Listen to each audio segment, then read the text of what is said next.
Hello everyone, my name is Brennan Marr, that noise varies by ventilator. And welcome to Page Turners They Were Not, my Star Wars podcast. Now tomorrow, my friends, is the release, or the beginning, of Season 7 of Star Wars The Clone Wars. The reason I was uncertain about the word release or beginning is because I don't know if they're going to be releasing the episodes on a weekly basis, or all at once, or a combination of both. And quite frankly, I don't want to know. I want to be surprised. So we will see. And I will probably, depending on how they choose to do it, I will decide how I want to address the episodes on my podcast. Now, I may want to spoil the surprise for myself and go and find out later today. And if so, I'll probably let you know tomorrow what my plan going forward will be. Now, some of you may be listening and saying, wait a minute. Clone Wars Season 7, didn't that show go off the air 8 years ago?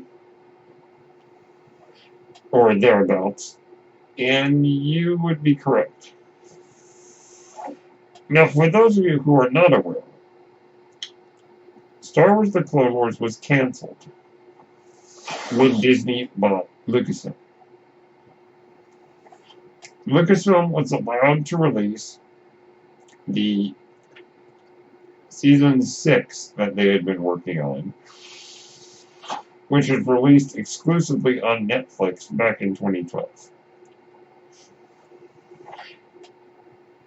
Now, I don't recall if Clone Wars was canceled because of the Disney purchase, or if Lucasfilm had canceled it anyway. So Dave Filoni, who is the animation guru at Lucasfilm, and his team were able to release what they had going into Season 6. They were allowed to complete that, which I think was already completed, but they were allowed to release them. And unfortunately, they had to shelve any the Clone Wars, I should say, going forward.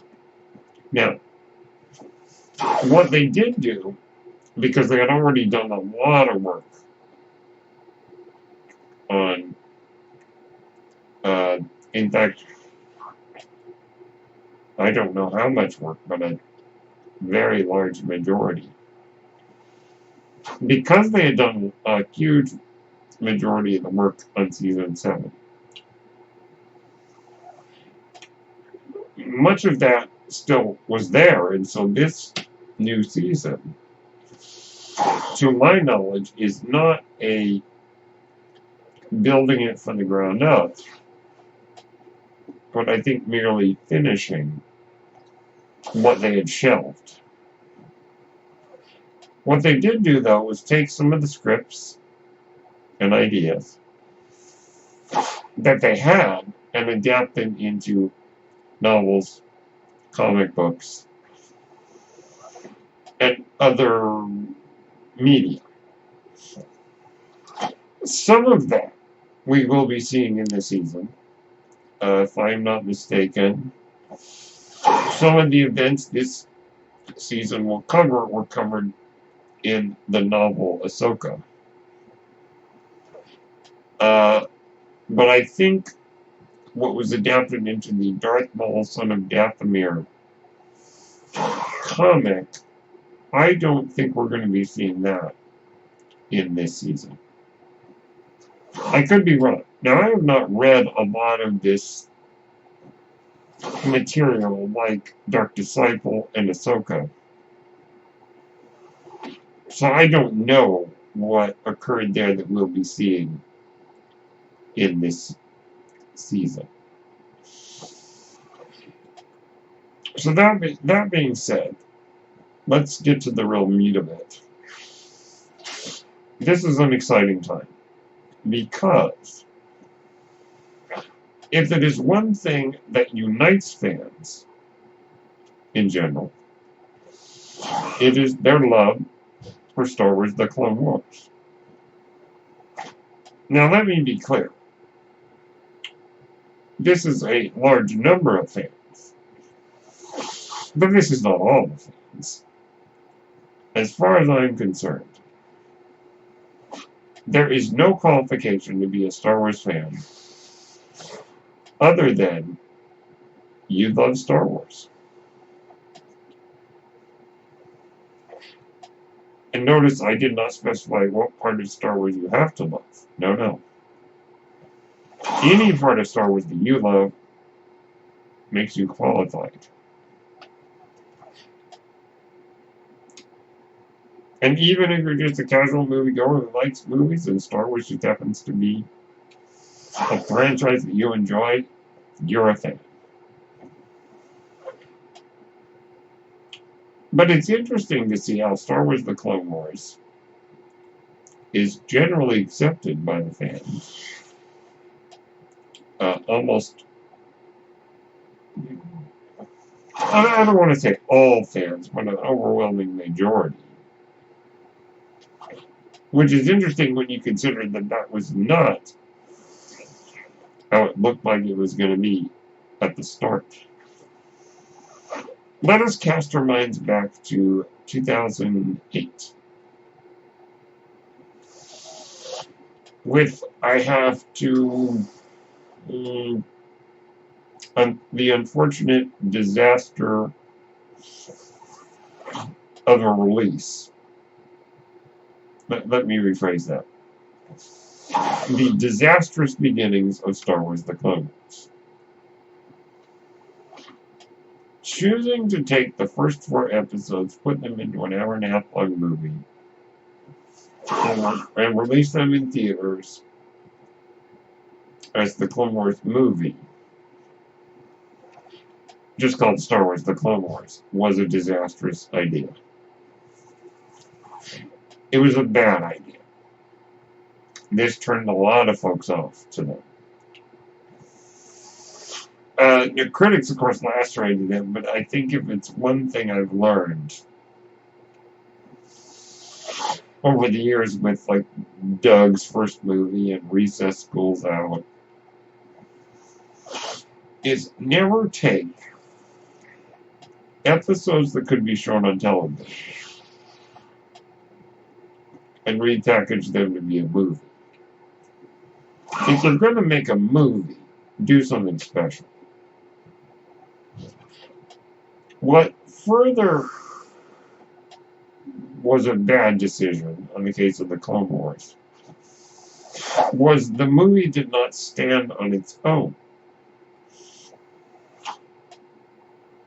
It did tell a story about about Jabba's son being kidnapped, but that was it. There was nothing else about it that made it worthy of a theatrical release. Also considering that this was the first time that anyone had seen this new style of animation. It didn't go off without a hitch, and here's the reason. Animation has always been, I think, hard to see past. I believe, in the case of many critics, if a movie that is animated has poor animation, or at least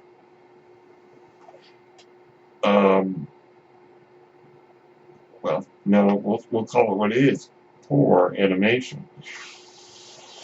It is difficult for the film critics to see beyond that. Now, I think in the case of Star Wars The Clone Wars, in my own opinion, not only was the animation bad, but the story was bad too. So it compounded, or it one disaster led to another. Okay? Now, let's be clear. We shouldn't care too much about. Well, this may sound very callous, but for a cartoon made for 10-year-olds, I don't think that we should pay too much attention to critical analysis of it. But what is more important to point out is the fan reaction. Now, it certainly appealed to a young generation of fans, I imagine, and it was anticipated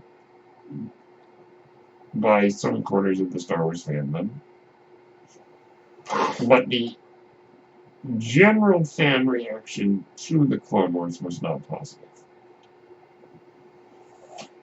You know, the animation style, which I still think improved greatly over the course of the show, that took some getting used to. That wasn't well received. The story, with some of its inherent stupidity, was not received. Characters, oh boy. Yes, Ahsoka Tano was not well received by certain corners of the fandom. And you don't have to go very far to find maybe one or two people who are a little sour.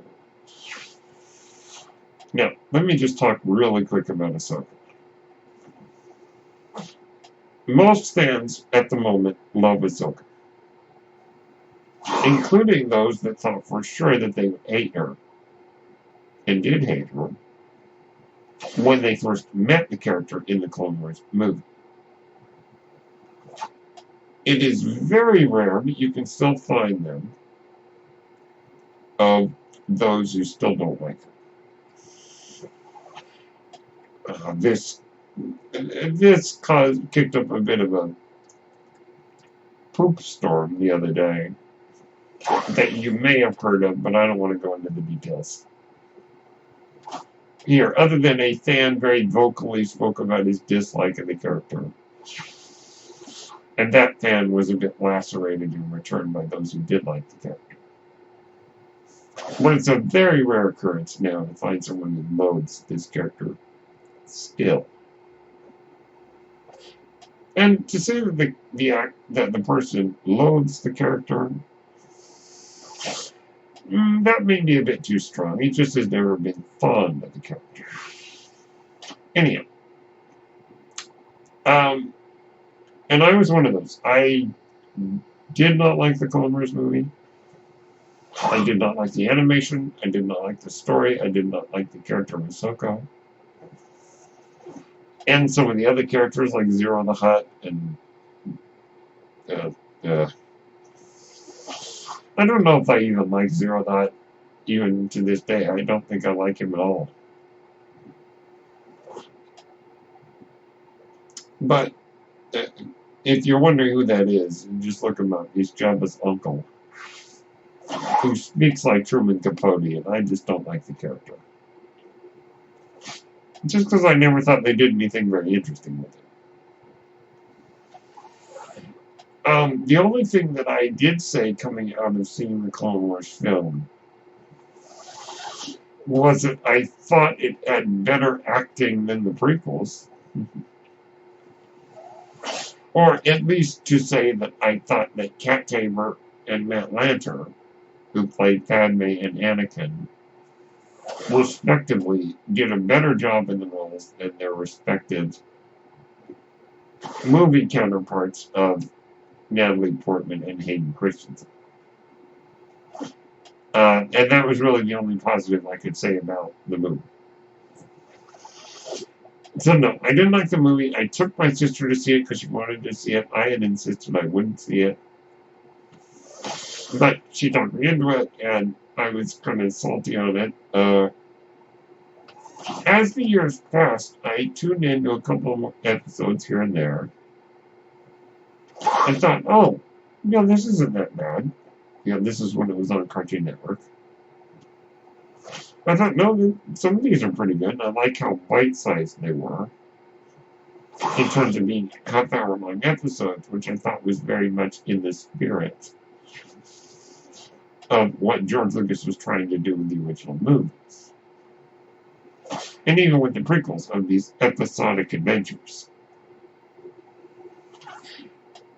But no, I didn't love it necessarily, but I certainly found myself going, oh, that wasn't too bad.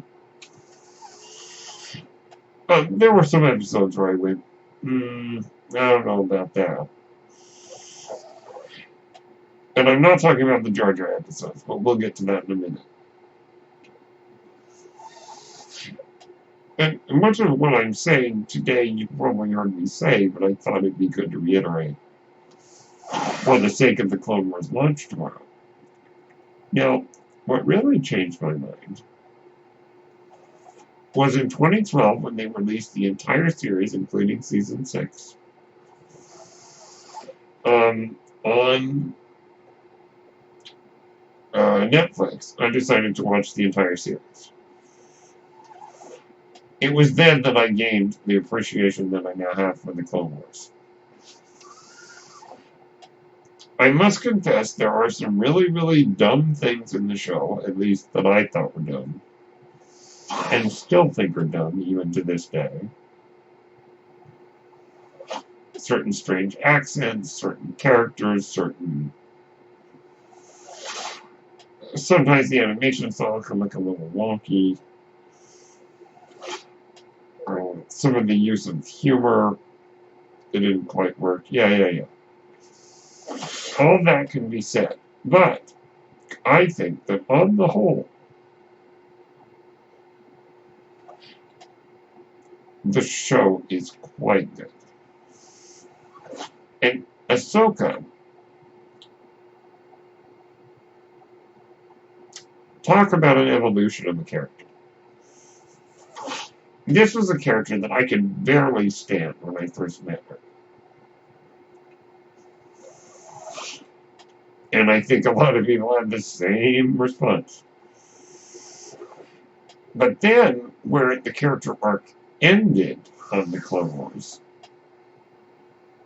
man, talk about a difference. And I think you see that with a lot of things, and the same change of mind and change of heart toward the character as she evolved.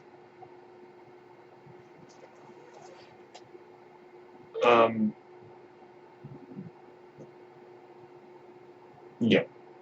So, I'll be interested to see what more they do with her in this final season of the Clone Wars. I did definitely appreciate a lot of the voice actors and their talents. Obi-Wan is an interesting character. Because I think they made him a bit more, well, a lot more sarcastic than he needed to be. But, I mean, I don't know. I never saw Alec Guinness's version of Obi-Wan as sarcastic. And sometimes the interplay between the characters can be a little weird. But that being said, I definitely do appreciate the Clone Wars version of Obi-Wan now quite a bit. And I'm a big fan of James Arnold Taylor, so the voice actor. In fact, I'm a fan of a lot of the voice actors on the show because I am a fan of voice acting. Now, before we kind of move away from any of the more negatives, let me just say the worst episodes of the Clone Wars are not Jar Jar episodes, in my opinion. Now here's something for you. Speaking of how Ahsoka, my mind was changed on her. Darth Maul, when it was announced they would be bringing Maul back, I thought, well, that's stupid. Can he just stay dead? And I think a lot of fans felt the same way. But I tell you, to me, Darth Maul is far more interesting. And probably one of my favorite characters now because of the Clone Wars. Phantom Menace, forget it. He shows up, he looks really cool, he fights cool, he has a cool lightsaber, he gets taken out. That's it. But the love of the character that I have now is because of the Clone Wars. There's so much we could say, but much of it I've said already. And there's so much more that I've said on other episodes of my podcast, and you can go look those up for more thoughts. I'm very excited for tomorrow's release of Season 7.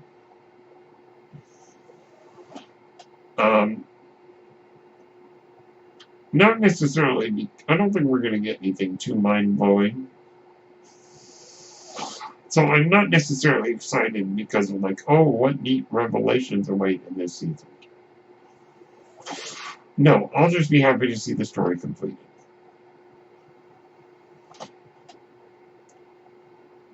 Clone Wars is definitely a show that it took a while for people to warm up to. Or kind of when it was all said and done. I think the feelings of a lot of fans, myself included, from where our opinions were when the show began to where it ended, quite an evolution. And now it is some of people's favorite content. Now, someone once said we look at the Clone Wars with rose-colored glasses, that we kind of think it's better than it actually was, and I don't agree. I think, as I mentioned, there is a lot of dumb stuff on the show. But to me, and I think to a lot of fans, what is good about the show far exceeds what is not good about the show. It's the good stuff is very good. Okay, so the last thing I'd like to talk about before we conclude is I believe that, as we've seen in recent years, somewhat of the shift in the fandom toward more positivity and acceptance of the prequel trilogy by a lot of fans, not all fans. Let's be clear. I am not saying that all fans now like the prequels more. No.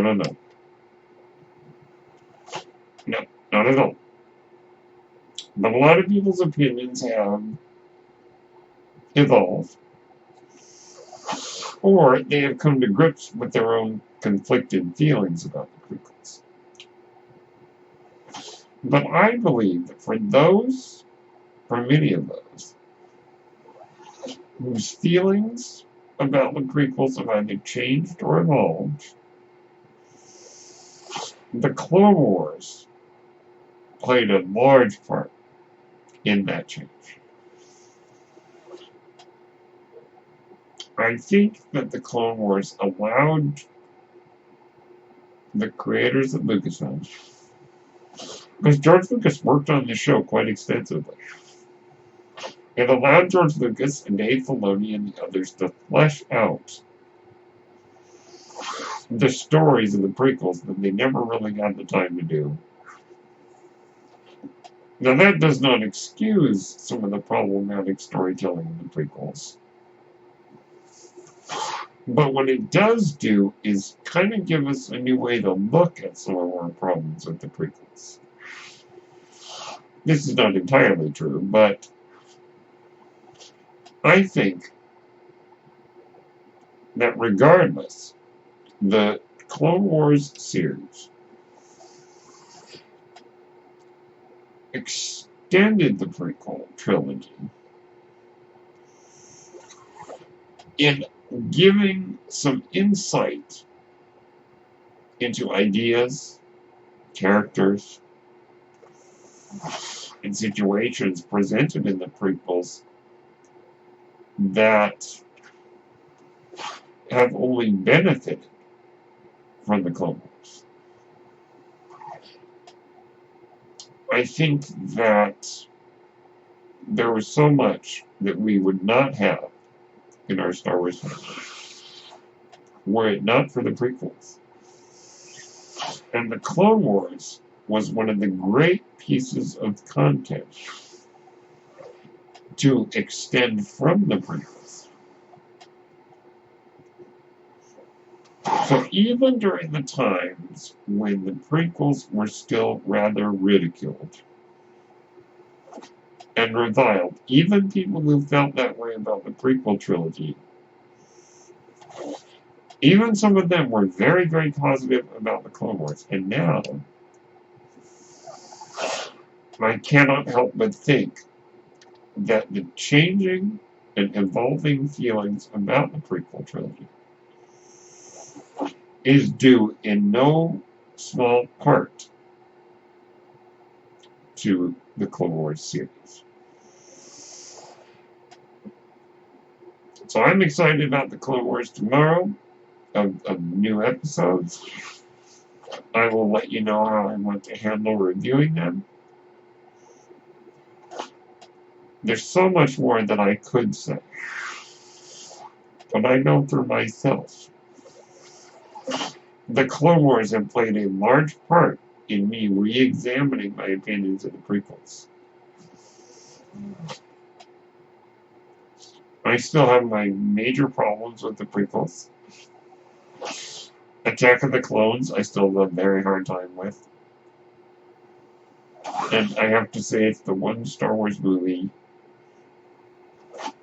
live-action Star Wars movie, that I do not like. But I have been able to come to grips with my feelings about the prequels, thanks to the Clone Wars series. And I hope that this new season can do this even further than it has already.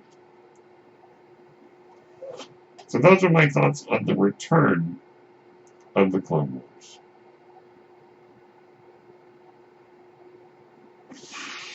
My name is Brendan Marr. That noise here is my ventilator. And thank you for tuning in to Page Turners They Were Not, my Star Wars podcast. May the Force be with you.